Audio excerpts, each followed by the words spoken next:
माननीय आमदार श्री बाळाराम पाटील साहेब, उमेदवार कोकण शिक्षक मतदारसंघ यांच्या निवडणूक प्रचारार्थ जाहीर शिक्षक संवाद मेळावा. आदाब, मी नसीरा बनू इंडी महाराष्ट्र मित्रमध्ये आपले स्वागत करीत आहे. आपण आमच्या चॅनलला अजून सबस्क्राईब केले नसेल तर प्लीज आता सबस्क्राईब करा. आपल्या कोकण शिक्षक मतदारसंघाची सार्वत्रिक निवडणूक 30 जानेवारी 2023 रोजी होत आहे. त्या अनुषंगाने आपल्या पनवेल तालुक्यातील शाळा संस्था प्रमुख, मुख्याध्यापक व शिक्षक यांचा निवडणूक प्रचारार्थ जाहीर मेळावा शुक्रवार दिनांक 6 जानेवारी 2023 रोजी सायंकाळी 5:30 वाजता काकाजी निवाडी येथे संपन्न झाला. प्रमुख उपस्थितांमध्ये माननीय दत्तात्रय सावंत, माननीय बबनदादा पाटील, माननीय प्राचार्य डॉक्टर गणेश ठाकूर, माननीय R.C. घरत, माननीय J.M. म्हात्रे, माननीय सतीश पाटील, माननीय शिरीष घरत, माननीय भानुदास तुरुकमाने, माननीय अभिजित पाटील, माननीय नारायण शेट घरत इत्यादी उपस्थित होते. तसेच या कार्यक्रमात श्री J.M. अभ्यंकर, प्रांताध्यक्ष, महाराष्ट्र राज्य शिक्षक सेनेचे प्रमुख उपस्थित होते. या मेळाव्यात मोठ्या संख्येने महिला शिक्षक हजर होते. प्रमुख वक्त्यांनी उत्स्फूर्तपणे निवडणूक प्रचारार्थ भाषणे केली. श्री बाळाराम पाटील यांच्या कार्याचा आढावा घेऊन त्यांनी शिक्षकांचे प्रश्न सोडवण्यासाठी केलेल्या अमूल्य कार्याचे कौतुक केले. श्री बाळाराम पाटील यांनी आपल्या भाषणात शिक्षकांच्या पूर्ण झालेल्या व प्रगतीपथावर असलेल्या विविध प्रश्नांबाबत माहिती अवगत केली. असंख्य शिक्षकांच्या उपस्थितीत हा शिक्षक संवाद मेळावा खूप आनंदात संपन्न झाला. महाराष्ट्रातली तालुका स्तरावरती पहिली महाविकास आघाडी जिथं साकारली त्या पनवेल उरणमधील माझ्या महाविकास आघाडीचे सारे सहकारी ज्यांनी आपल्याला आताच मार्गदर्शन केलं. ह्या भगिनी या ठिकाणी बसल्या त्याचं इंगित हे आहे. ह्या माझ्या भगिनी आहेत, माझ्या भाच्या आहेत. हे नातं इतकं दृढ आहे की किती वेळ झाला तरी ते बसतील, पण मी त्यांचा अंत बघणार नाही. इथं कोणी शिक्षक आणि कोणी आमदार हा भेद पनवेल किंवा उरणामध्ये जाणवत नाही आणि वेगळ्या पद्धतीनं काम करायचा प्रयत्न आम्ही सारेच मंडळी करतो. ज्याला जे सुचेल, जो जे सुचविल आणि जे करण्याची जबाबदारी घेईल त्याला पूर्ण पाठबळ देण्याची पद्धत, परंपरा या ठिकाणी आम्ही मांडलेली आहे. आणि मनापासून एकमेकावर जीवापाड प्रेम करणारी सारी मंडळी आहे. कुणी माझी भाची आहे, कुणी माझी बहीण आहे, कुणी माझी सुनबाई आहे. या साऱ्या नात्यानं या माझ्याशी, आमच्या परिवाराशी वागलेल्या आहेत. ज्या पद्धतीनं हा मेळावा होतोय, इथपर्यंतचा प्रवास करेपर्यंत मी सिंधुदुर्ग, रत्नागिरी या दोनही जिल्ह्यातल्या 17 तालुक्यामध्ये जवळपास 22च्या वर मेळावे आणि अनेक शाळांना व्हिजिट देऊन आलेलो आहे. काल आणि आज माझ्या स्वतःच्या या जिल्ह्यामध्ये होम ग्राउंडवर काल 6 मेळावे आणि काही शाळांना गाठी भेटी आणि आज सकाळी मुरुड, तळा, रोहा, पाली, पेड आणि आजच्या दिवसातला हा शेवटचा मेळावा आपण या ठिकाणी बघतोय. मी या ठिकाणी गेल्या 6 वर्षामध्ये काय केलं याचा गोषवारा देणार नाही. काय करणार आहे हेही सांगायची या ठिकाणी आवश्यकता नाही, कारण ते सांगितलं तर मी कुठेतरी प्रेमाचे हे ऋणानुबंध बाजूला सारत औपचारिकतेवर जातोय, निवडणुकीच्या गणितावर जातोय असा त्याचा अर्थ माझाच मन स्वतः घेईल. म्हणून त्या गोष्टी मी कटाक्षानं टाळणार आहे. मी फक्त 2-3 गोष्टींचा उल्लेख या ठिकाणी करणार आहे. शिक्षकांचा आमदार म्हणून काम करत असताना या ठिकाणी पहिलं माझं मागच्या निवडणुकीचं धोरण होतं की शिक्षण क्षेत्राला बळकटी देणारा वैधानिक गट त्या ठिकाणी आपण निर्माण करू. सावंत सर या ठिकाणी साक्षीला आहेत. आमचे पक्ष वेगळे आहेत, आमच्या संघटना वेगळ्या आहेत, आमचे विचारही अनेक बाबतीत वेगळे वेगळे आहेत, पण शिक्षणाचा विषय येईल त्या ठिकाणी 7 शिक्षक आमदार आणि 7 पदवीधर आमदार एक सुराग बोलतात, एक धोरण बोलतात, एक भूमिका बोलतात. ही कमाई आपण जी मागच्या वेळेस आश्वस्त केलेलं होतं ती केली. आणि त्याचमुळे कुणी खोडकर मंत्री असेल विनोद तावडेंसारखा तर तो बाळाराम पाटील गेल्यावर सावंत कसे बेकार आहेत ते सांगणार, सावंत गेल्यावर विक्रम काळे कसा बदमाश आहे ते सांगणार, आणि काळे गेल्यावर बाळाराम पाटील कसे बिनकामाचे आहेत ते सांगणार. हे धोरण अनेक अधिकारी अनेक मंत्री करायचे, ब्रिटिशांची नीती ते राबवायचे. पण आम्ही थव्यानं जथ्यानं त्या ठिकाणी 5-7 आमदार जात असल्यामुळे ना मंत्र्याला ना सचिवाला ती संधी राहिली. आणि आमच्यामध्ये फाटाफट करून विषय डायव्हर्ट करण्याऐवजी त्याला आम्ही सांगतोय तो विषय ऐकावा लागला, त्या विषयावर चर्चा करावी लागली आणि कृतीही करावी लागली. हे या 6 वर्षातल्या कामकाजाचं वैशिष्ट्य आहे. माझ्या दृष्टीनं माझ्या या कारकिर्दीतलं सर्वात महत्वाचं आणि मना स्वतःला भावलेलं काम कुठलं असेल तर आपल्या महाराष्ट्रामधला सामाजिक, शैक्षणिक, सांस्कृतिक, क्रीडा विषय कुठलाही कार्यक्रम असो, राजकीय कार्यक्रम असो, छत्रपती शिवरायांचं नाव घेतल्याशिवाय, शाहू फुले आंबेडकरांचं नाव घेतल्याशिवाय आपला कार्यक्रम सुरू होत नाही. पण त्याच महाराष्ट्रामध्ये, ज्या महाराष्ट्राला आपण देशातलं सर्वात पुरोगामी राज्य म्हणून म्हणतो, गणतो, त्या पुरोगामी महाराष्ट्रामध्ये, या थोरामोठ्यांच्या महाराष्ट्रामध्ये, या राज्याच्या शिक्षण विभागामध्ये तब्बल 1 लाख बंधू भगिनी शिक्षकेतर कर्मचारी म्हणून कोणी 17 वर्ष करतो, कोणी 15 वर्ष करतो, कोणी 14 वर्ष, कोणी 12 वर्ष, कोणी 10 वर्ष, 10 वर्षापेक्षा कमीचं कोणीच नाही. शासनाचा 1ही रुपया वेतन न घेता या क्षेत्रामध्ये काम करत होते. माझ्या दृष्टीनं महाराष्ट्राच्या पुरोगामीपणावरला हा कलंक होता, महाराष्ट्राच्या शिक्षण क्षेत्रावरला हा कलंक होता. आणि मनत प्रयासानं आपण हा कलंक मिटवण्यामध्ये यशस्वी झालो, हा माझ्या दृष्टीनं सर्वात मोठा.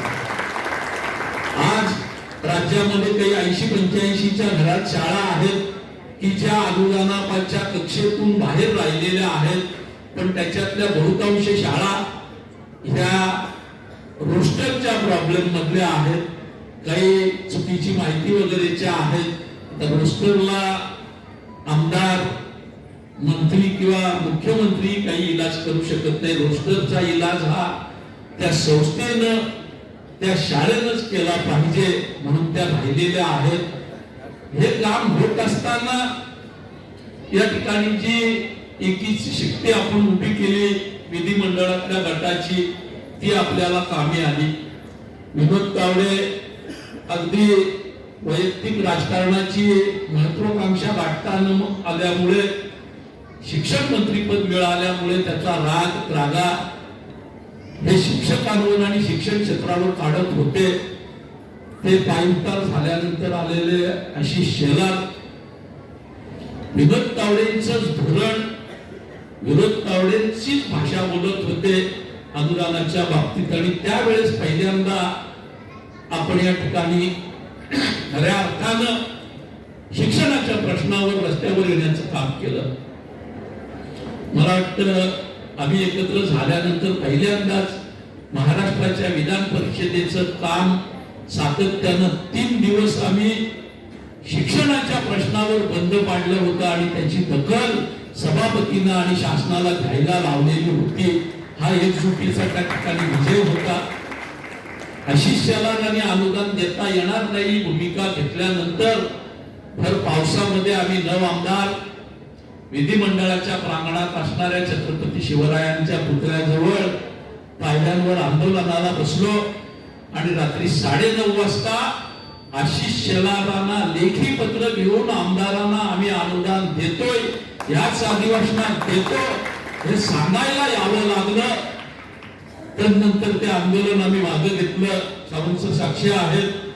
पहिला टप्पा अनुदानाचा त्या ठिकाणी आपण मिळवला, काहीतरी 26,000 शिक्षकांना मला वाटतं अनुदान त्यावेळेस मिळालं होतं आणि काही जणांना 40% टप्पा मिळाला होता.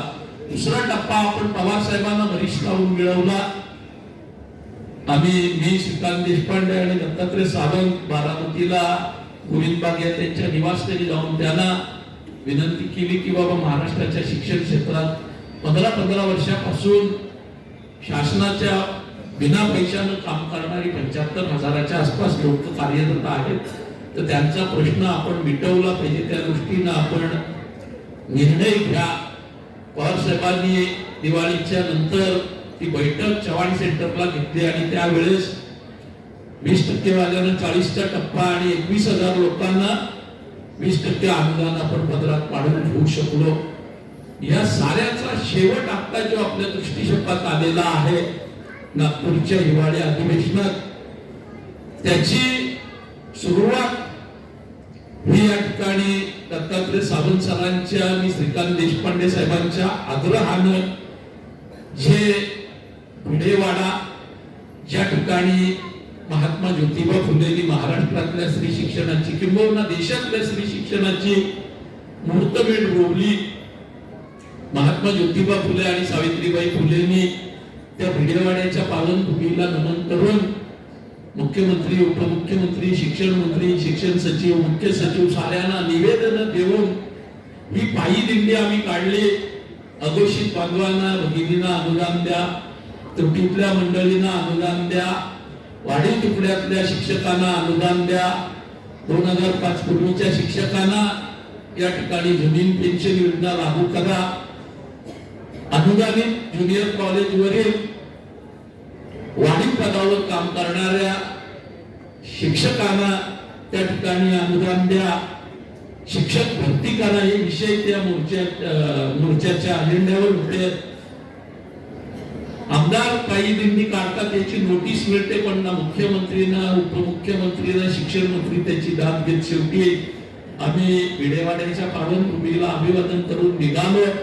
4 दिवसामध्ये 94 किलोमीटर चालत ही दिंडी ज्यावेळेस खोपोलीला शिळफाट्यावर आली, कोकण मतदारसंघामध्ये खऱ्या अर्थानं शिरली, त्यावेळेस मात्र मुख्यमंत्री कार्यालय आणि शिक्षण मंत्र्यांना त्याची दखल घ्यावी लागली आणि आम्हाला चर्चेचं आमंत्रण आलं. आम्ही गेलो, चर्चा केली.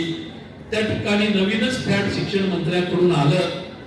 आपण जसं नाका कामगार कामावर घेतो, सकाळी काम केलं, संध्याकाळी मजुरी दिली, विषय संपला, तसं ठोक मानधन स्वीकारा ही भूमिका अघोषित आणि त्रुटीच्या बांधवांसाठी घ्या म्हणून केसरकरांनी प्रस्ताव दिला.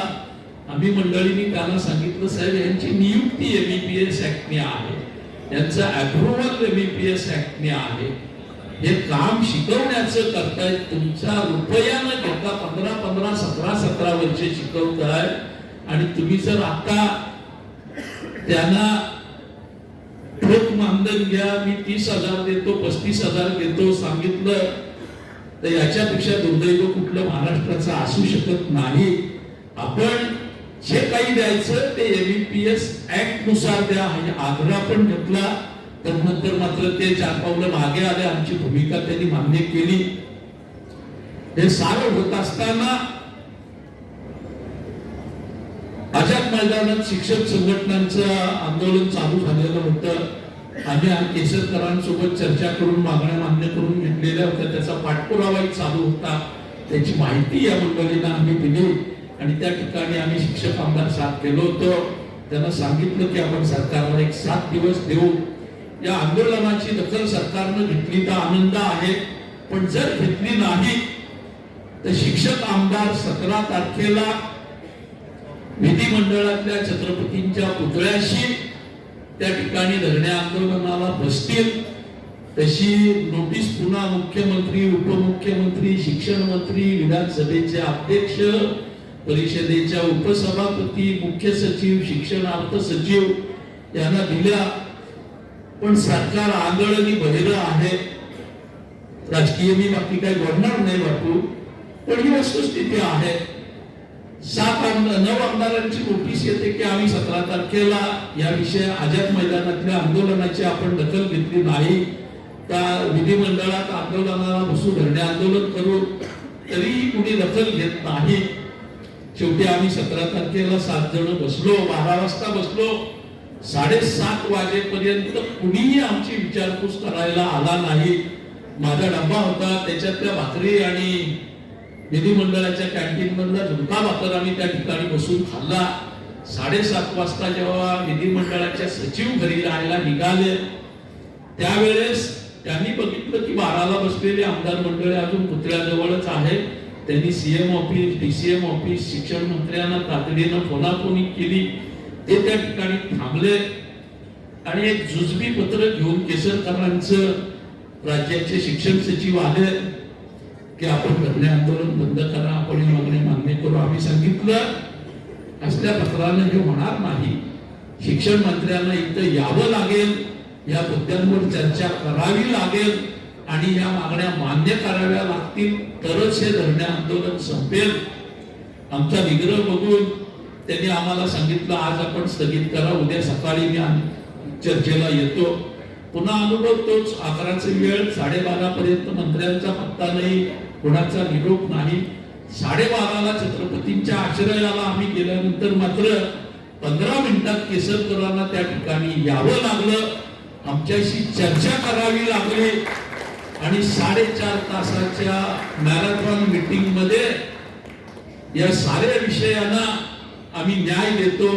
त्यासाठी टाइम बॉन्डेड प्रोग्राम मी आपल्याला सांगतो. 1 तारखेला शिक्षक आमदारांची, पदवीधर आमदारांची बैठक घेतो आणि पुरवणी मागण्यांच्या आधी कॅबिनेटमध्ये या निर्णयाला मान्यता घेऊन एपीसी कडे जाऊन पुरवणी मागणी मंजूर करून घेतो.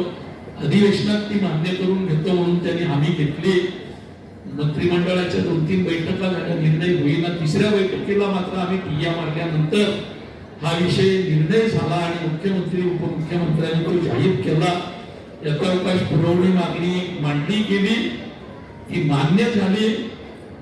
बापू, आपण जे सांगितलं की शिक्षकांपर्यंत ती गेली पाहिजे, शेवटी विधिमंडळानं ती दोन्ही सभागृहात चर्चेअंती मंजूर केलेली आहे. 3 महिन्याच्या वेतनाची रक्कम त्या ठिकाणी रिझर्व आहे. त्याच्यामुळे भले आचारसंहितेच्या संदर्भातली जी अडचण आहे, निवडणूक आयोगाची परवानगी मिळाली तर निवडणुकीपूर्वी, न मिळाली तर अगदी 5 तारखेनंतर हा GR निघेल आणि फेब्रुवारी 20-25च्या दरम्यान आपल्या हक्काचा पहिला पगार या शिक्षकांच्या हाती पडेल हा विश्वास मी आपल्याला देतो.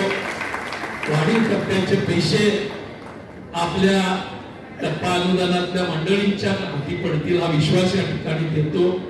अनेक विषय आहेत, पण हे मुद्दा मी सांगितलं की काही जणांचा समज आहे शिंदे साहेबांनी पैसे दिले, केसरकर साहेबांनी पैसे दिले. पैसे शिंदे साहेब, फडणवीस साहेब, केसरकरांनी दिले, पण त्यासाठी पायी दिंडी झाली, त्यासाठी शिक्षकांचं आझाद मैदानातलं आंदोलन झालं, त्याची दखल सरकार घेईना.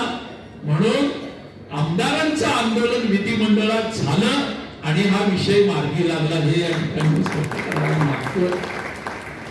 जे प्रश्न आहेत, एकच गोष्ट या ठिकाणी सांगतो, आपल्या साऱ्यांच्याच मनामध्ये 2005 पूर्वीच्या जुन्या पेन्शन योजनेच्या संदर्भात तीव्र भावना आहे.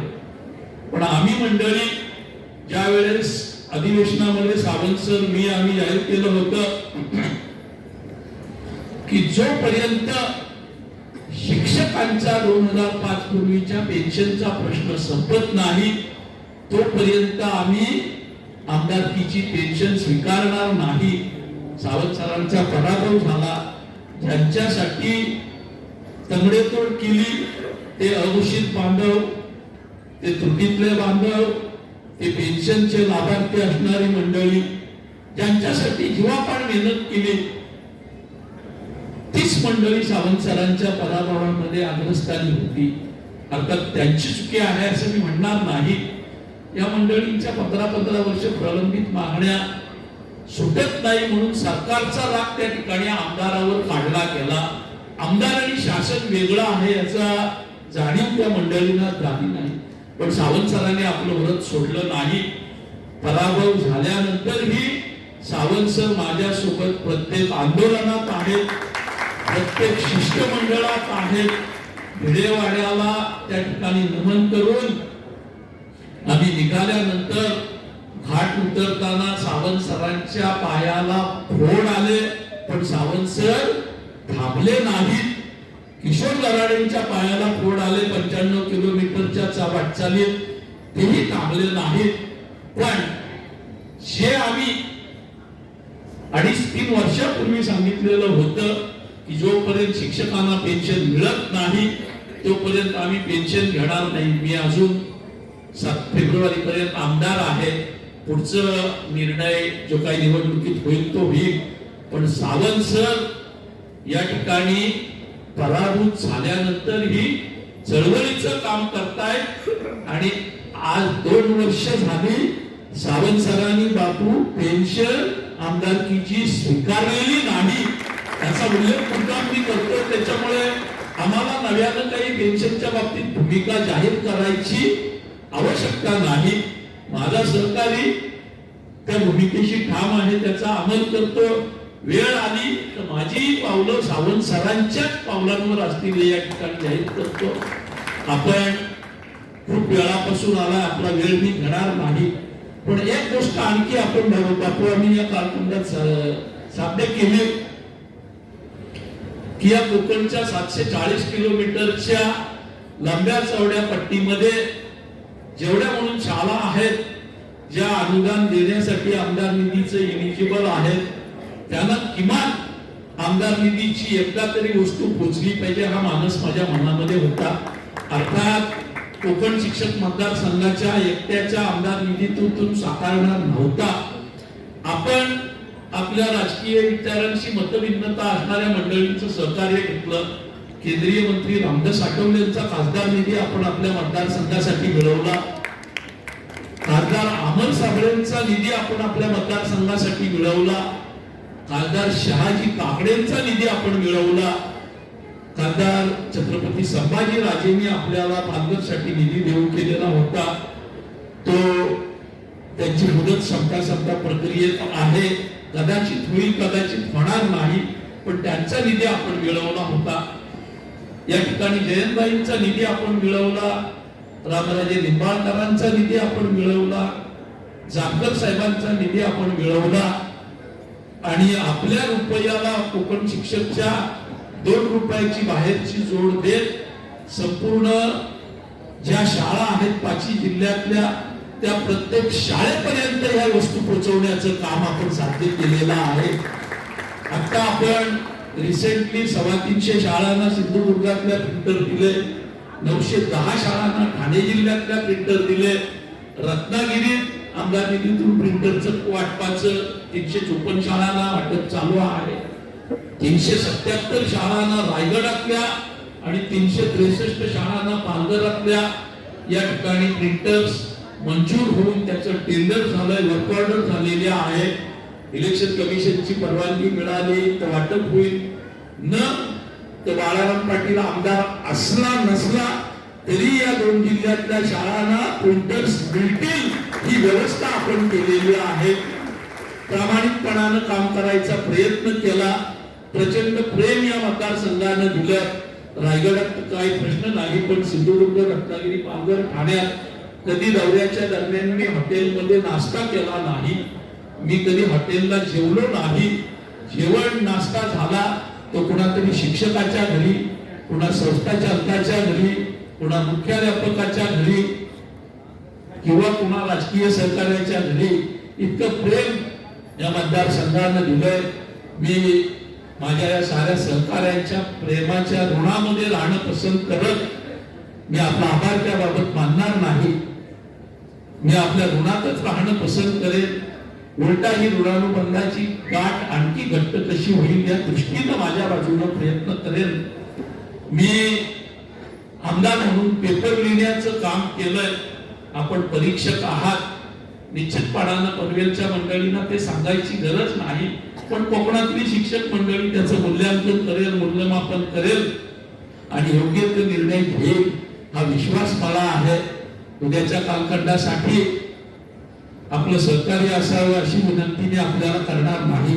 तर आपल्या माध्यमातून अन्य संस्थातील आपले मित्र, आपले नातेवाईक, आपले संबंधित यांची मतं मिळवण्याचा प्रयत्न आपण करा एवढीच विनंती आपल्याला करतो आणि आपली रजा घेतो. जय हिंद, जय महाराष्ट्र, जय कर्नाटक. सर्व कर्मचारी काम करतात त्या हे ज्या तुकड्या असतील त्या त्रुटीपूर्ती विधानसभेमध्ये अशा पद्धतीनं पहिल्या स्टेजमध्ये आपल्याला निवडून आणता येईल या संदर्भात आपल्याला मार्गदर्शन केलं. मी रयत शिक्षण संस्थेचे अध्यक्ष या A good beginning always has a good ending. की जर एखाद्या कामाची सुरुवात आपण चांगल्या पद्धतीने केली तर त्याचा शेवट सुद्धा हा गोड होत असतो.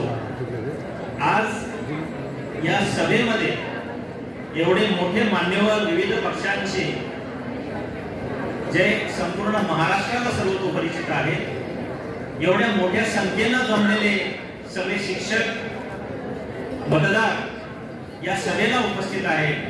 एक चांगली प्रचाराची सुरुवात पनवेलमध्ये आपण केलेली आहे आणि याचा शेवट आमदार बाराम पाटील साहेब यांच्या विजयानं होईल हे मी आज निश्चित आपल्याला सांगू इच्छितो. आज व्हॉट्सअपवर एक सुंदर कोटेशन माझ्या वाचण्यात आलं. अरुंधती रॉय यांचं होतं, सुशिक्षित लोकांनी राजकारणापासून दूर राहू नये, अन्यथा त्यांना मूर्खांचं गुलाम व्हावं लागेल. हे कोटेशन माझ्या वाचनामध्ये आलं. आपण सध्याची राजकीय परिस्थिती पाहतोय आणि हे कोटेशन किती समर्पक आहे याचं उदाहरण आपल्याला येईल की महाराष्ट्रामध्ये ज्या पद्धतीनं सुडाच्या भावनेनं राजकारण चालू आहे आणि याची झड ही सर्वसामान्य माणसांपर्यंत आज पोहोचलेली आहे आणि ती शिक्षण क्षेत्रामध्ये सुद्धा आज आलेली आहे. मान्य आमदार बाराम पाटील साहेब यांचं आगमन होते. मी आपल्या सर्वांच्या वतीनं त्यांचं स्वागत करतो. आपण जोरदार टाळ्या वाजवून त्यांचं स्वागत करूया. सोडवणारा एक लोकप्रतिनिधी रयतच्या माध्यमातून देणं गरजेचं आहे आणि याची सुरुवात त्यांनी ज्ञानदेव घोलप यांच्या माध्यमातून केली. एक सर्वसामान्य दलित कुटुंबातील हा विद्यार्थी अण्णांच्या नजरेस पडला आणि अण्णांनी त्यांना आपल्या खांद्यावर घेतलं, त्यांना शिक्षण दिलं आणि पुढे हाच विद्यार्थी ज्ञानदेव घोलप हा विधान परिषदेमध्ये आमदार झाला. रयत शिक्षण संस्थेचे आणि शिक्षण क्षेत्रातले प्रश्न त्यांनी सरकार दरबारी मांडण्याचा प्रयत्न केला. सत्ता असू दे किंवा नसू दे, परंतु हा लोकप्रतिनिधी लोकांचे प्रश्न, शिक्षकांचे प्रश्न, शिक्षण संस्थांचे प्रश्न त्या सरकार पुढे मांडत होता आणि ते सोडून घेत होता. हा एक इतिहास आहे. त्यानंतरच्या खऱ्या अर्थानं जर आपण पाहिला महाराष्ट्राच्या मंत्रालयामध्ये त्या वेळेस कुठल्याही पक्षाचा मंत्री असू द्या, तो एमडी साहेबांना वाकून नमस्कार केल्याशिवाय पुढे जात नव्हता. आणि हे एमडी साहेबांचं आम्ही कर्तृत्व, व्यक्तिमत्व जवळून पाहिलेलं आहे. हा दुसरा प्रतिनिधी रयत शिक्षण संस्थेनं विधान परिषदेमध्ये दिला आणि त्यांनी ही विधान परिषद गाजवून सोडली आपल्या जबरदस्त वक्तृत्व शैलीतून. शेतकऱ्यांचे, कामगारांचे, कष्टकऱ्यांचे प्रश्न तर त्यांनी मांडलेच, परंतु शिक्षण संस्थांचे प्रश्न सुद्धा त्यांनी त्याच पोटतिडकीनं मांडून ते सोडवण्याचा प्रयत्न केला. हीच परंपरा आपल्याला कायम ठेवायची होती. मी बाराम पाटील साहेब तुम्ही सुदैवी आहात असं म्हणेन की एमडी साहेबांच्या हयातीमध्ये आपण शिक्षक आमदार झाला आणि त्यांचा आशीर्वाद तुमच्या बरोबर होता. मी त्यावेळेस रयत शिक्षण संस्थेचा सचिव होतो आणि ज्यावेळेस आमदार बाळासाहेब पाटील साहेब या इलेक्शनमध्ये उभे राहिले त्यावेळेस एल डी साहेबांनी मला मुलावर सांगितलं, मला ते मुलासारखेच म्हणायचे की आपल्याला रयत शिक्षण संस्थेची पूर्ण ताकद आमदार बाळासाहेब पाटील साहेब यांच्या मागं लावायची आहे आणि त्यांना विजयी करायचा आहे. हा सुद्धा एक इतिहास आहे. बाळासाहेब पाटील साहेबांनी ह्या मतदारसंघातली साधारण 36 ते 37 वर्षांची जी परंपरा होती ती मोडून काढली आणि ते विजयी झाले. आज आपण पाहतोय की प्रत्येक पक्ष या ठिकाणी आला, प्रत्येक संस्था, ज्या मग शिक्षक संस्था असतील किंवा इतर पक्षांना चालवलेल्या संस्था असतील, त्या एकच भावनेनं त्या व्यासपीठावर आलेल्या आहेत. आमचे बुजुर्ग नेते जी आर पाटील साहेब या ठिकाणी बसले, सतीश पाटील साहेब. तर या शिक्षकांचे जे जे प्रश्न होते ते प्रश्न विधान परिषदेमध्ये त्यांनी मांडून सोडवण्याचा प्रयत्न प्रामाणिकपणे केलेला आहे. आपण अलीकडेच आपल्या भाषणात आला असेल की ज्या आपल्या विनानुदानिक शाखा होत्या, ज्यांना कायम विनानुदानिक सरकारनं ठेवलेलं होतं, त्यामध्ये कायम हा शब्द काढून त्यांनी टप्पा अनुदानावर या शाखा आणलेल्या आहेत आणि त्याच्यामध्ये त्यांना 100% यश हे प्राप्त झालेलं आहे. मी रयत शिक्षण संस्थेचा सचिव म्हणून काम करत असताना अनेक आम्हाला अडचणी सरकार दरबारी यायच्या की जे प्रश्न आपल्याला सोडवणं गरजेचं होतं. सगळ्यात महत्त्वाचा प्रश्न म्हणजे रिक्रुटमेंट, की ज्यावेळेस शिक्षक रिटायर होतो त्या जागा तातडीनं भरणं गरजेचं असतं, नाहीतर त्याचा परिणाम जो आहे तो अध्यापनावर होत असतो. जर हे शिक्षक जर त्या जागेवर आपण नेमले नाहीत तर विद्यार्थ्यांचं शैक्षणिक नुकसान होतं आणि त्यासाठी सातत्यानं प्रयत्न करणं गरजेचं असतं. ते प्रयत्न आपण आमदारांच्या माध्यमातून, जे शिक्षक आमदार असतात त्यांच्या माध्यमातून आपण करत असतो आणि मग ज्या रिक्त झालेल्या जागा आहेत त्या जागा लवकरात लवकर भरण्याची जी प्रक्रिया आहे ती सरकार दरबारी किंवा सरकारच्या लेवलवर आपल्याला सुरू करता येते. त्यामध्ये आमदार बाळासाहेब पाटील साहेब यांचा वाटा जो आहे तो अतिशय मोलाचा आहे. आणखी एक महत्त्वाचा मुद्दा या ठिकाणी मला नमूद केला पाहिजे की राईट टू एज्युकेशन ऍक्ट जेव्हा आला की सुरुवातीला आपली जी संख्या होती शिक्षकांची ही तुकडीवर ठरायची, तुकडी मागं शिक्षक, परंतु राईट टू एज्युकेशन ऍक्ट मध्ये विद्यार्थ्यांमागं शिक्षक अशी नवीन संकल्पना आली. त्यामुळे अनेक जे शिक्षक आहेत ते सरप्लस झाले. त्यांना जर संस्था मोठी असेल तर त्याच संस्थेमध्ये सामावून घेता येत होतं, परंतु एखादी संस्था जर लहान असेल तर त्याच्यातील शिक्षक हे दुसऱ्या संस्थेमध्ये त्याला आपल्याला समायोजन करावं लागत होतं. ह्या प्रश्नावर सुद्धा त्यांनी अतिशय चांगली भूमिका सरकार दरबारी मांडण्याचा प्रयत्न केला की विद्यार्थी संख्येवर आधारित जर आपण शिक्षक नेमला तर शिक्षकांची संख्या कमी होणार आहे आणि विशेषतः ज्या दुर्गम भागातल्या शाखा आहेत, अतिदुर्गम भागातल्या शाखा आहेत, त्या ठिकाणी अध्यापनावर याचा वाईट परिणाम होईल. हा भाग सुद्धा त्यांनी सरकार दरबारी मांडण्याचा प्रयत्न केला. आणखी एक बाब याच्यातली महत्वाची होती की जर विद्यार्थी संख्या वाढली तर लगेच आपल्याला शिक्षक मिळत नव्हता. त्यासाठी आपल्याला इन्फ्रास्ट्रक्चर उभा करावं लागत होतं. जर वर्गखोली तुम्ही तयार केली तरच तुम्हाला शिक्षक मिळेल. हा सुद्धा एक चुकीचा निर्णय होता. त्याच्या विरुद्ध सुद्धा आमदार बाळासाहेब पाटील साहेब यांनी आवाज उठवण्याचा प्रयत्न केला. काही माणसं अशी असतात की त्यांना परिसर स्पर्श लावलेला असतो.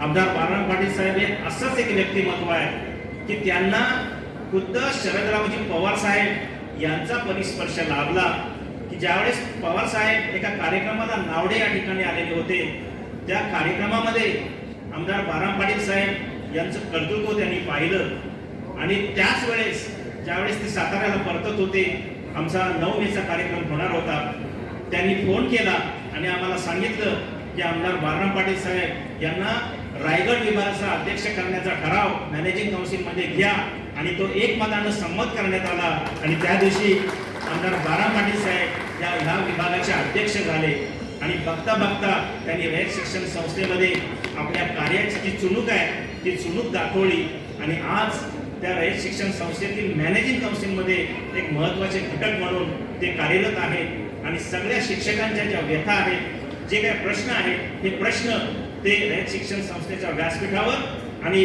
विधान परिषदेमध्ये मांडण्याचा ते प्रयत्न करतायत. मगाशी या ठिकाणी या इलेक्शनचा उल्लेख झाला की आपल्या ज्या इतर इलेक्शन्स होतात त्यामध्ये आपण फक्त आपल्या निशाणीपुढे एक बटन दाबतो, जी आपली EVM मशीन आहे त्या मशीनच्या माध्यमातून हे मतदान होतं. परंतु ही इलेक्शन मात्र वेगळी आहे. प्रिफरन्शियल वोटिंग या ठिकाणी आहे. त्यामुळे पहिला नंबरचं जे वोटिंग आहे ते आपल्या दृष्टीनं तर महत्वाचंच आहे. कारण आपल्याला सगळ्यांनी पण चंग बांधलाय की आपल्याला पहिल्याच प्रयत्नामध्ये पहिल्याच फेरीमध्ये आमदार बाळाराम पाटील साहेब यांना जिंकून आणायचं आहे. पण त्याचबरोबर मी आपल्या सर्वांना एक अजून सूचना करीन की आपले जर मित्र काही ठिकाणी असतील, दूरच्या संस्थेमध्ये काम करत असतील, त्यांचीही मतं आपण मिळवण्याचा प्रयत्न करा. प्रिफरन्शियल वोटिंग या ठिकाणी एक टर्निंग पॉईंट असतो की त्याचा सुद्धा फायदा आपल्याला हे इलेक्शनमध्ये किंवा ह्या इलेक्शनची रणनीती ठरवण्यामध्ये महत्वाचा भाग ठरणार आहे. या ठिकाणी अनेक नेते आता बोलणार आहेत. मी शेवटी एवढंच सांगू इच्छितो की बाळाराम पाटील साहेब आपला विजय निश्चित आहे. आपण पुन्हा एकदा विधान परिषदेमध्ये आमदार म्हणून जाणार आहात आणि आमच्या सगळ्या शिक्षकांचा, आमच्या रयत शिक्षण संस्थेचा आपल्याला पाठिंबा आहे. एवढंच बोलून मी माझं मनोगत संपवतो. जय हिंद, जय कर्मवीर. आपण आपले विचार मांडले त्याबद्दल मी खरंच आपला ऋणी आहे. चिखलबीजापोटी फळे रसाळ गोमटी असं म्हटलं जातं. याचं कारण असं मी मुद्दाम या ठिकाणी सांगू इच्छितो की आदरणीय तात्यांच्या संस्कारांमध्ये म्हणजे माजी आमदार दत्तूशेठ पाटील साहेब यांच्या संस्कारांमध्ये तयार झालेलं हे नेतृत्व. मला आठवतं मी एक साधा शिपाई म्हणून एका पक्षाच्या कार्यालयात कार्यरत झालो आणि त्या क्षणी बाळाराम पाटील साहेबांची पहिली ओळख एक तात्यांच्या गाडीचं सारथ्य करणारे सारथी एवढीच त्यांची ओळख होती. पण त्यावेळेचा स्वभाव आणि आजचा स्वभाव याच्यामध्ये काही मात्र फरक पडलेला नाही. हे त्यांचं व्यक्तिमत्व आहे आणि म्हणूनच अशा व्यक्तिमत्वाला आपण मोठ्या फरकानं विजय केलं पाहिजे अशी माझी आपल्या सर्वांना विनंती आहे. यानंतर मी आदरणीय आमदार साहेबांना विनंती करेन, सावंत साहेबांना माझी विनंती आहे की आपण आपल्या भावना व्यक्त कराव्या. जोरदार टाळ्यांनी स्वागत करूया आदरणीय आमदार साहेबांचं. कोकण विभाग शिक्षक मतदारसंघाच्या निवडणुकीसाठी विचारपीठावरती अस्वस्थ झालेले माझे मार्गदर्शक, शिक्षक श्रेणीचे राज्याचे अध्यक्ष आदरणीय अप्पनकर बापू, ज्यांच्या प्रचारार्थ आपण सगळे या ठिकाणी आलो आहोत, ते आमचे जिवलग मित्र, या विभागाचे विद्यमान आमदार सन्माननीय बाळारामजी पाटील साहेब, ज्यांनी आतापर्यंत आपले विचार व्यक्त केले, ते या पंचक्रोशीमधील सगळी सन्माननीय मंडळी, ज्यांनी आत्ता विचार व्यक्त केले ते रयत शिक्षण संस्थेचे माजी सचिव ठाकूर साहेब, माझ्याबरोबर सोलापूरहून आलेले संघटनेचे कार्याध्यक्ष गायकवाड सर, पुण्याहून आलेले जिल्ह्याचे अध्यक्ष कल्याणराव बर्डे सर, या पनवेल तालुका आणि बाजूच्या सगळ्या भागामधून आलेले विविध शिक्षक संघटनांचे सगळे पदाधिकारी, स्वतः शिक्षक आणि खास करून मी आल्यावरतीच मला थोडा वेगळा या ठिकाणी विषय आणि विचार वाटला. तो मी ठाकूर सरांना बोललो की महिला भगिनी या ठिकाणी इतक्या मोठ्या संख्येनं कशा काय आल्या आणि हे विशेषही मला ठाकूर सरांनी सांगितलं, कारण या इथल्या रणरागिणी आहेत आणि 100% या भागामध्ये क्रांती ही नेहमी रणरागिणीकडून सुरुवात होते आणि ती इथं दिसते आहे. तुमच्या सर्वांचं, पाटील साहेबांचा एक सहकारी मित्र या नात्यानं स्वागत करतो. पहिल्यांदा बंधूंनो आणि भगिनींनो, प्रथमतः प्रास्ताविकापासून मी भाषण ऐकत आलोय. पाठीमागच्या निवडणुकीमध्ये पाटील साहेबांना निवडून आणण्यासाठी पक्षाच्या 300 कार्यकर्त्यांनी सुरुवात केल्याचं कडू सरांनी सांगितलं आणि त्या 300 कार्यकर्त्यांनी हा इतिहास केला. कोकण विभागाची शिक्षक मतदारसंघाची निवडणूक हा काही जोक नाही किंवा ही काही छोटी गोष्ट नाही, परंतु या ठिकाणी ती वास्तवात घडवण्यासाठी काही ऐतिहासिक पार्श्वभूमी असणारे आणि इतिहासच निर्माण करू शकणारे अशाच व्यक्तिमत्वाची इथं गरज होती मला वाटतं. आणि त्या पद्धतीनं शेकापनं मनावरती घेतलं आणि सगळ्या पक्षांनी सोबत दिली आणि शिक्षक बंधू भगिनींचा आशीर्वाद लाभला आणि खऱ्या अर्थानं मला विधानमंडळात एक खरा सहकारी मिळाला. बंधूंनो, मी 14 साली आमदार झालो आणि आमदार झाल्यावरती त्या विधानमंडळामध्ये एका चांगल्या व्यक्तीचा शोध घेत होतो. काही अजून व्यक्ती वाढतात का त्याचा प्रयत्न करत होतो. ज्या दिवशी बाळाराम पाटील साहेब त्या विधान सभागृहामध्ये आले त्या दिवशी माझ्या लक्षात आलं सत्यावर आधारित कार्यक्रम करणारा सत्यवादी व्यक्ती 100% जसा बोलेल तसाच चालेल, जसा आचार आहे तसाच विचार आहे, किंचित सुद्धा त्याच्यामध्ये फरक राहणार नाही, अशा पद्धतीची भूमिका मांडणारी माणसं आपल्याला पुस्तकात वाचायला मिळतात. पण तिथं मात्र मला ते साक्षात भेटले आणि मला अत्यानंद झाला. कारण मी चळवळीतला कार्यकर्ता आहे. 100% बंधूंनो, संघटनात्मक काम करूनच त्या विधानमंडळामध्ये राज्याच्या सर्वोच्च सभागृहापर्यंत पोहोचलेला होतो. आणि त्यामुळं बाळाराम पाटील त्या ठिकाणी आले आणि मला आणि माझ्या काही इतर समन्वयांना सुद्धा त्या ठिकाणी अत्यंत मोठा आधार प्राप्त झाला. तुम्हाला बघायला मिळालं असेल, कारण तुम्ही शिक्षणाच्या क्षेत्रातील सगळे प्राध्यापक मंडळी, शिक्षक मंडळी या ठिकाणी आला आहात. पाठीमागच्या 5-6 वर्षाचा इतिहास जर तुम्ही काढून पाहिला विधानमंडळाचा आणि पाठीमागच्या 50 वर्षाला तो जर आपण मोजला तर तुमच्या लक्षात येईल काय झालंय, काय केलंय आणि काय निर्माण त्याच्यातून घडलंय. बंधूंनो आणि भगिनींनो, आपण काय यात्रा पाहिल्या, आपण काय दिंड्या पाहिल्या, आपण काय मोर्चे बघितले नव्हे. आपला देश सुद्धा स्वतंत्र अशाकडूनच झाला. पण तो देश स्वतंत्र झाल्यावरती नंतर किती प्रश्न असावेत, कोणते असावेत आणि ते कशासाठी, कुठल्या विभागातले असावेत याचा ज्यावेळेस शोध घेतो त्यामुळे शिक्षणामध्ये असले नाहीत पाहिजे. आणि यासाठी अत्यंत चांगल्या पद्धतीची रचना घटनेमधूनच करून दिली गेली. पण तरी सुद्धा तिला राजकारणी म्हटलं की त्या ठिकाणी ते पायी उडवणे, संवेदना नसलेल्याप्रमाणे काम करणे, ह्या पद्धतीचं कामकाज पक्षी होत राहतं. त्या ठिकाणी त्यांच्यावरती तुटून पडणं असेल, त्यांच्यावरती प्रहार करणं असेल, विधानमंडळाच्या सगळ्या आयुधाचा वापर करणं असेल, या सगळ्या गोष्टी 100% त्या ठिकाणी चळवळ म्हणून करावी लागते. मला या ठिकाणी सगळ्या पक्षाच्या नेत्यांची माफी मागून सांगायचं आहे की मला कुठल्या पक्षावरती बोलायचं नाही, कुठल्या पक्षाला कमी जास्त म्हणायचं नाही. पण त्या ठिकाणी कुठलाही पक्ष सत्तेत आला तर शिक्षणाच्या क्षेत्रामध्ये ज्या पद्धतीने आणि सोबतीने काम व्हायला पाहिजे ते काम होताना आता कुठंतरी त्याच्यामध्ये फुलस्टॉप देत आहे, कोण स्वल्पविराम देत आहे, कोण कायमचे त्या ठिकाणी बाजूला करताय. अशा पद्धतीच्या वंचिता आपल्याला पाठीमागच्या साधारण 20 वर्षात दिसत आहे. अगोदर अत्यंत चांगला इतिहास निर्माण झाला शिक्षणातला सुद्धा आणि त्याच्यामधूनच रयत होती म्हणून महाराष्ट्र नव्हे देशामध्ये चांगली माणसं जाऊ शकली असं म्हटलं तर वावं ठरणार नाही. त्यांच्यानंतर तरुणांचा आदर्श घेऊन आपापल्या भागामध्ये छोटं मोठं शिक्षणातलं काम करत लोक राहिले. पण त्या सर्वांना त्या ठिकाणी पायबंद करण्याचा नवे शासन म्हणून पालकत्व घेण्याऐवजी अडथळा करण्याचा त्या ठिकाणी प्रयत्न होताना दिसत राहिला.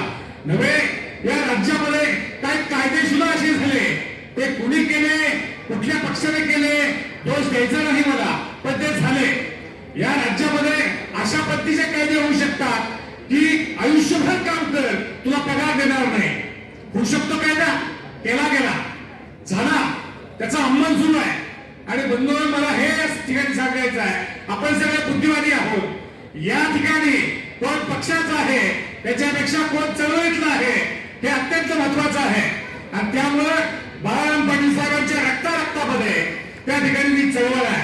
नव्हे शेकाप म्हणजे मला वाटतं सगळ्या राजकीय पक्षांना माहिती आहे, सगळ्या पक्षाची माऊली ज्याला मानलं जातं तो पक्ष म्हणजे शेकाप. आणि त्या शेकापचं मूळ पिंड असतं, ज्यांचं घराणं आहे आणि ज्यांनी या 6 वर्षामध्ये कार्याचा मोठा आलेख रचला आहे, असं व्यक्तिमत्व पुन्हा निवडणुकीला सामोरे जात आहे. खरं तर निवडणुका लढाव्या का, किती वेळा लढाव्या, त्या सगळ्या गोष्टी ज्यावेळेला विचार होतो तेव्हा माणसाला ज्यावेळेला 24 तासापैकी 20 तास 22 तास काम करण्याची वेळ येते त्यावेळेला कुठं थांबलं सुद्धा पाहिजे असं सुद्धा वाटतं. म्हणजे पाटील साहेबांच्या सोबत मी ज्यावेळेला फिरतो तेव्हा माझ्या लक्षात येतं की त्यांचा सकाळी प्रवास सुरू झालेला असतोय.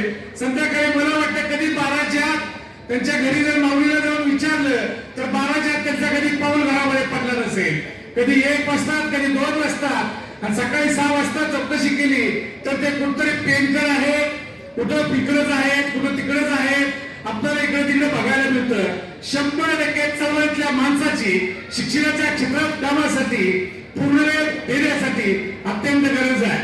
आणि ती गरज तुम्ही पाठीमागच ओळखली आणि त्यामुळे तुम्ही तत्कालीन स्थितीमध्ये या विभागाचा इतिहास करण्याचा प्रयत्न केला, तो यशस्वी झाला. दुसऱ्यांदा परत एक वेळ या ठिकाणी पाटील साहेब स्वतः या ठिकाणी तुमच्या सगळ्यांच्या आशीर्वादाने निवडणुकीला उभारले. अत्यंत तुमचा मतदारसंघ जर बघितला तर मला वाटतं या राज्यामध्ये 750 किलोमीटरचा किनारपट्टी लाभलेला हा एकमेव मतदारसंघ आहे. 100% इतक्या दूरच्या इतक्या मोठ्या मतदारसंघामध्ये पायपीट करून त्या ठिकाणी सगळ्या मतदारांना न्याय देण्याचं काम या ठिकाणी बाळासाहेब पाटील साहेबांच्या माध्यमातून भविष्यात सुद्धा होऊ शकतं याची खात्री पित्त म्हणून मला आहे. म्हणून तुम्हाला मी ठाम विश्वास देतो, बंधूंनो आणि भगिनींनो, आपल्या कामासाठी नव्या वैयक्तिक जरी कामं नसली तरी पाठीमागून आपल्या येणाऱ्या शिक्षणाच्या क्षेत्रामधल्या ज्यांना शिक्षणाचं मूळ घ्यायचं आहे त्या शिक्षणात येणाऱ्या विद्यार्थ्यांच्यासाठी वंचित असणाऱ्या घटकासाठी या ठिकाणी गरज आहे सर्वांच्या व्यक्तिमत्वाची आणि त्यांचे नाव आहे फक्त बाळाराम पाटील साहेब. आणि त्यामुळे माझी विनंती आहे, येणाऱ्या 30 जानेवारीला जे मतदान होणार आहे त्या मतदानामध्ये बाळाराम पाटील साहेबांच्या नावासमोर एक आणि एक नंबरचा प्रसंगीक्रम लिहा. या ठिकाणी मी बुद्धिवाद म्हणून सांगतो, कारण तुम्ही अपेक्षा व्यक्त केली की पहिल्याच फेरीमध्ये दादा म्हटले की पहिल्याच फेरीमध्ये निवडून आले पाहिजे. दादा यासाठी फक्त पहिल्या नंबरचं मत, 1 नंबरचं मत आपल्या विभागातून जर का मिळालं तर 100% पहिल्याच फेरीमध्ये एक या राज्यामध्ये इतिहास घडवणारे तुम्ही असाल. आणि ते काम तुम्ही करा इतकीच या ठिकाणी अपेक्षा व्यक्त करतो. आणि तुमची कोणतीही कामं कसलीही कामं नव्हे या मतदारसंघामध्ये अजून एक आगाऊशी आहे की बाळाराम पाटील साहेब शिक्षणातले प्रश्न सोडवतातच, पण त्यांच्याकडे मी कधी कधी त्यांच्या घरी जातो तेव्हा त्यांच्या घरामध्ये त्यांच्या भोवताली माणसं वेगवेगळ्या विभागातली असतात आणि ते सांगत असतात आमच्या घरकुलाचा विषय आहे, आमच्या पंचायत समितीतला विषय आहे, आमच्या जिल्हा परिषदमधलं काम आहे. आणि त्या सगळ्या विषयाला न्याय देणारं व्यक्तिमत्व तुम्ही घडवलंय. त्या ठिकाणी पुन्हा निवडण्याची वेळ तुमच्यावरती आली आहे आणि तुम्ही तो इतिहास पुन्हा एकदा करा अशी अपेक्षा व्यक्त करतो. आम्ही येण्याच्या अगोदर तुम्ही सगळे थांबलाय, तुम्ही किती वेळ थांबा याला नक्की लिमिट आहे. आणि लोकशाहीमध्ये बोलणं किती बोलावं याला सुद्धा सभ्यता आहे. आणि त्यामुळे तुमच्या सर्वांचा कुठलीच म्हणजे परीक्षा न घेता ज्यादा विचार न व्यक्त करता सर्वांना फक्त 30 तारखेला बाळाराम पाटील साहेबांच्या नावासमोर 1 नंबरचं मत पेनने लिहून त्या ठिकाणी तुम्ही तुमचं असणारं मौल्यवान मत द्यावं अशी विनंती करतो आणि थांबतो. जय हिंद, जय महाराष्ट्र. ज्यांनी तहान भूक विसरून काम केलेलं अशी व्यक्तिमत्व असं एक व्यक्तिमत्व या ठिकाणी आहे. त्यांचं जोरदार टाळ्यांनी कौतुक व्हायला पाहिजे. ते म्हणजे आपल्या काशीनाथ पाटील सर. खरंच जोरदार टाळ्यांनी त्यांचं कौतुक व्हायला पाहिजे. खूप छान मेहनत ते घेतात आणि निश्चितपणे या नजीकच्या भविष्य काळामध्ये पुन्हा एकदा आपण आमदार साहेबांना आमदार म्हणूनच या मंचावर बोलवू. यानंतर मी आपल्या सर्वांचे लाडके आदरणीय जमो अभ्यंकर सर यांना विनंती करेन की आपण आपल्या भावना व्यक्त कराव्या. जोरदार टाळ्यांनी स्वागत करूया आदरणीय अभ्यंकर सरांचं.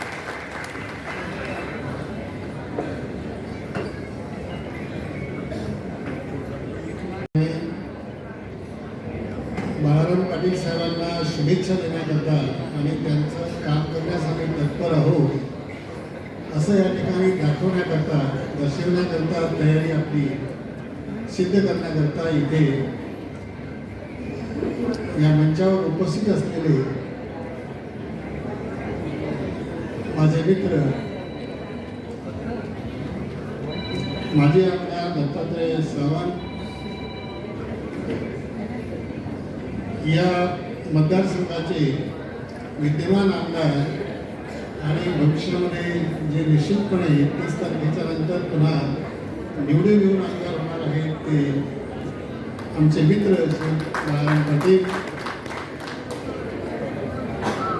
बबनदादा पाटील, प्राचार्य डॉक्टर गणेश ठाकूर, श्रीयुत R.C. घरत, श्री J.M. म्हात्रे, सतीश पाटील,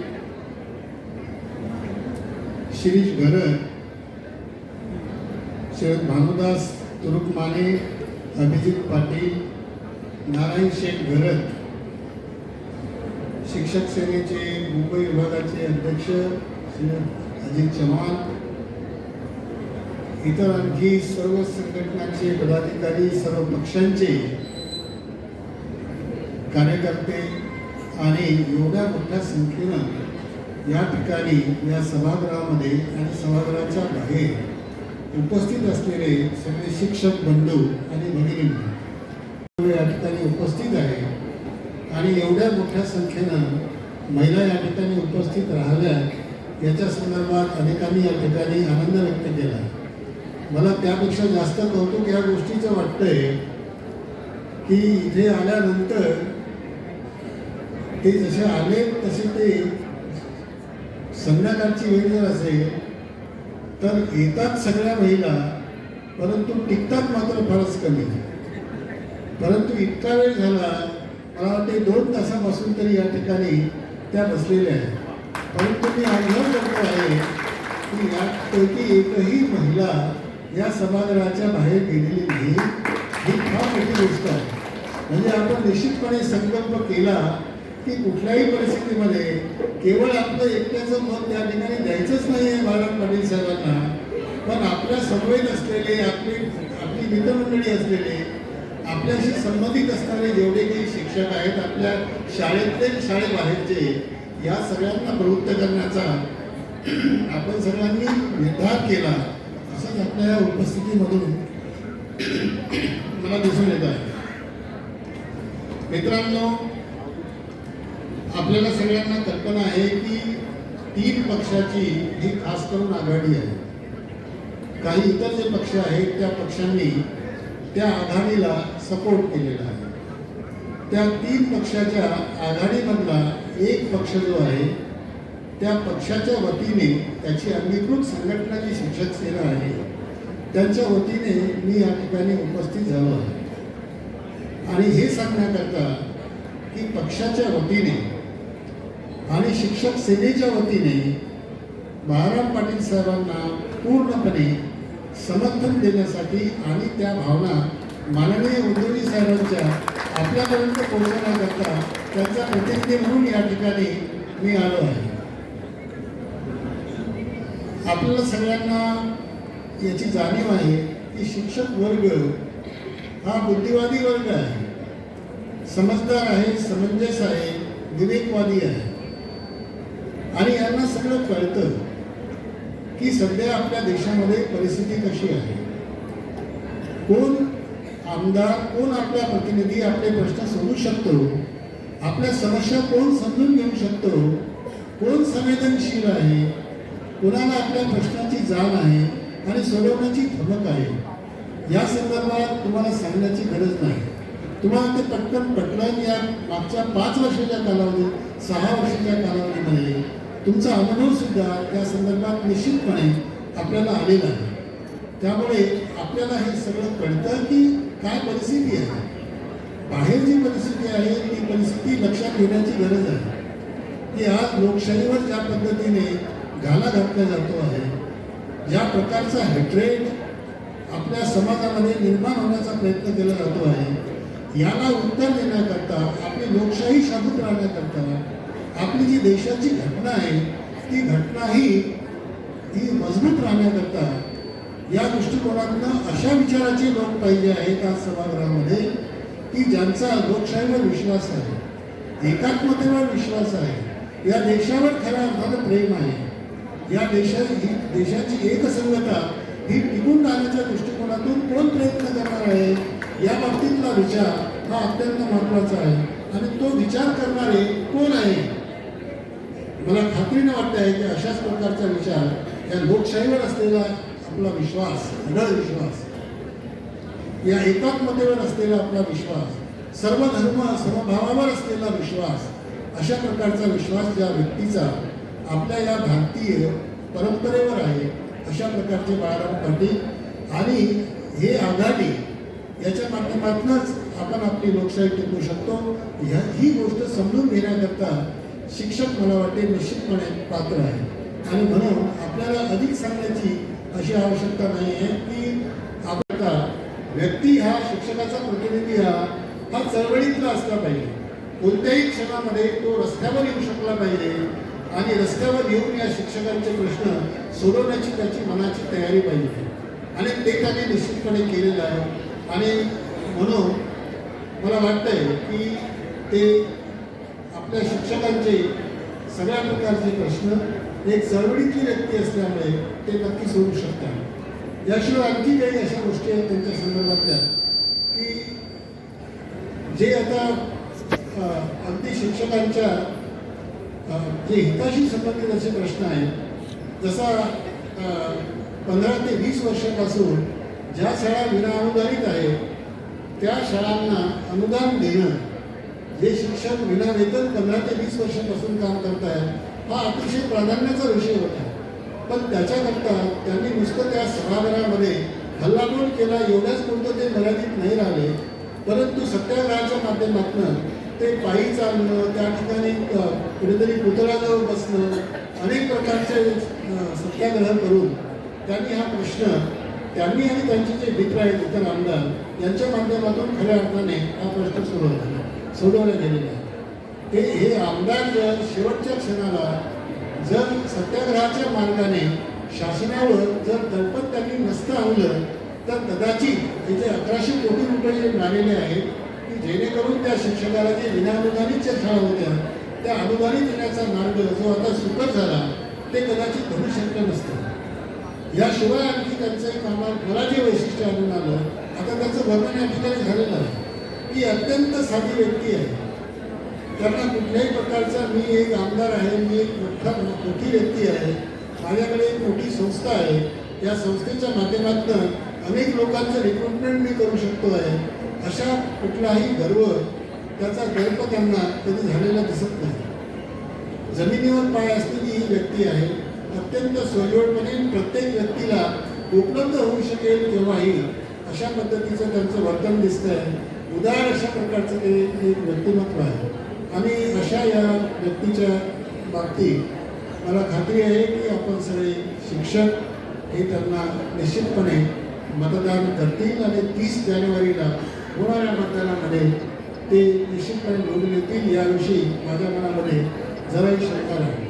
ते निवडून आल्यानंतर काही गोष्टी ज्या होणं आवश्यक मला वाटतं आहे, ज्याच्यामध्ये जसा आता एक विषय आहे की 1100 कोटीचा जो मुद्दा आहे ते प्रत्यक्षात शिक्षकांपर्यंत ते पोचले पाहिजे, ते त्यांनी प्राधान्यानं बघण्याची गरज आहे. आणि जुनी पेन्शन योजना हे शिक्षकांचं फार मोठं दुखणं आहे. 2005 नंतर ज्या शिक्षकांचं रिक्रुटमेंट झालं त्या शिक्षकांना जी पेन्शन योजना लागू केल्या गेलेली आहे ती अत्यंत घातक आहे.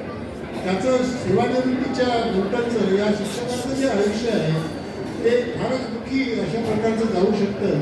त्याच्यामध्ये त्यांना आधार मिळण्याकरता लागणारं जे पेन्शन आहे ती पेन्शन योजना हे त्यांचं निश्चितपणे एक प्राधान्याचं काम राहील याविषयी मला विश्वास वाटतो आहे. यानंतर जसं आता RTE आहे, RTEमध्ये जे काही नमूद केलेलं आहे त्यामध्ये 7वं कलम आहे, 8वं कलम आहे, 9वं कलम आहे, नंतर 25वं कलम आहे. याच्यामधून शिक्षकांच्या संदर्भात काही मूलभूत गोष्टी म्हटलेल्या आहेत. जसं 7व्या कलमामध्ये म्हटलेलं आहे की केंद्र शासनाने भरपूर पैसा उपलब्ध करून देण्याची गरज आहे. जर निधी शासनाकडे उपलब्ध होत नसेल केंद्र शासनाकडे, त्यांनी राष्ट्रपतीला विनंती करावी आणि वित्त आयोगाच्या मार्फतीने निधी उपलब्ध करून द्यावा. आणि RTEमध्ये नमूद केलेल्या ज्या काही अटी आहेत, मोठ्या प्रमाणात शिक्षकांची संख्या उपलब्ध करून देणं, बांधकाम करणं शाळांचं आणि सगळ्या प्रकारच्या सोयीसुविधा उपलब्ध करून देणं, याच्याकरता जे काही आवश्यक आहे, जो काही निधी आवश्यक आहे तो निधी त्या ठिकाणी उपलब्ध करून देण्याची तरतूद ही कलम 7मध्ये RTEमध्ये केलेलं आहे.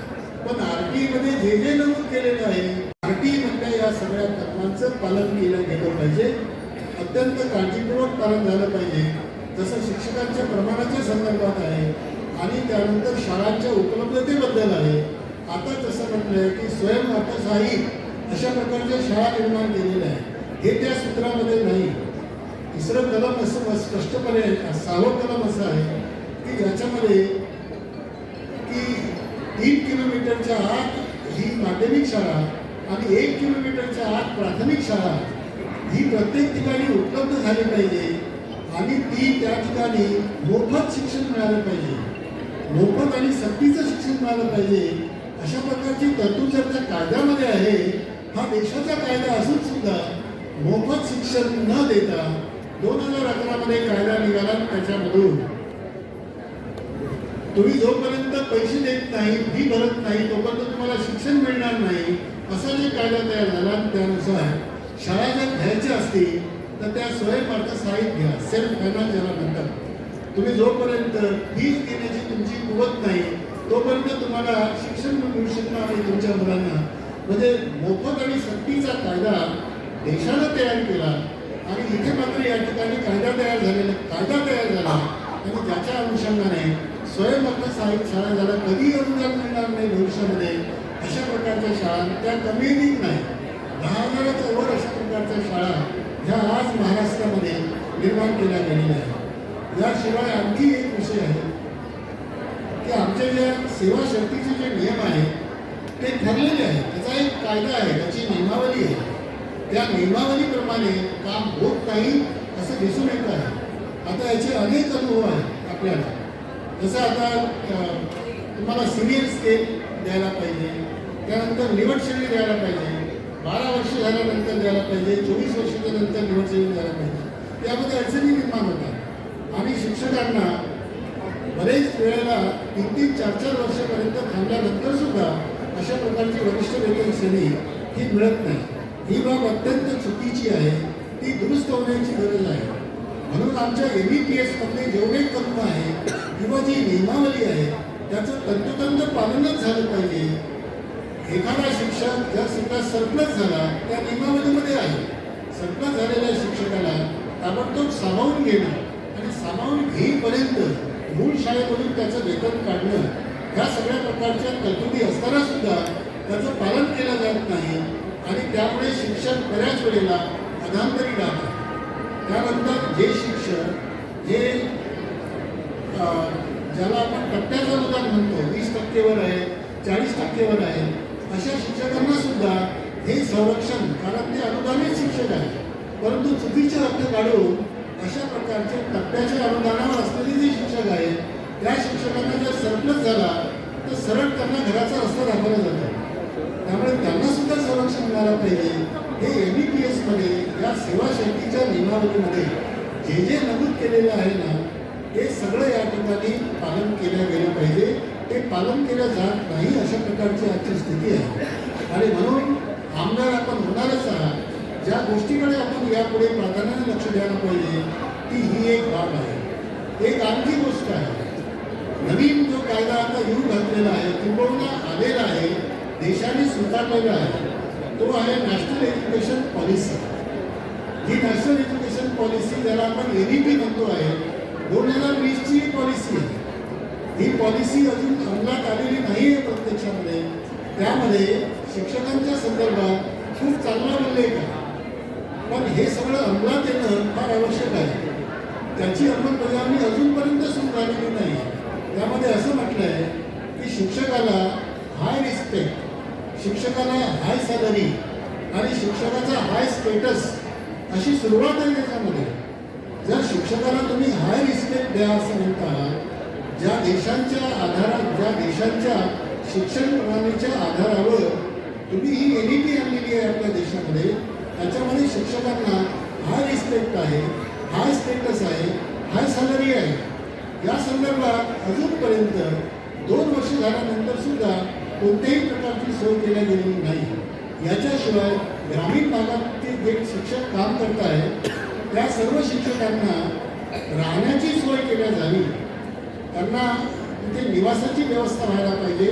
आज फार मोठ्या अडचणी ग्रामीण भागामध्ये आहे, ते त्या NEP मध्ये आहे की त्यांना जर ग्रामीण भागामध्ये किंवा अडचणीच्या गावामध्ये शिक्षक जर काम करत असतील तर त्यांची निवासाची व्यवस्था त्या ठिकाणी व्हायला पाहिजे आणि त्यांना इतर ठिकाणच्या शिक्षकांपेक्षा अधिकचं वेतन पण दिलं पाहिजे.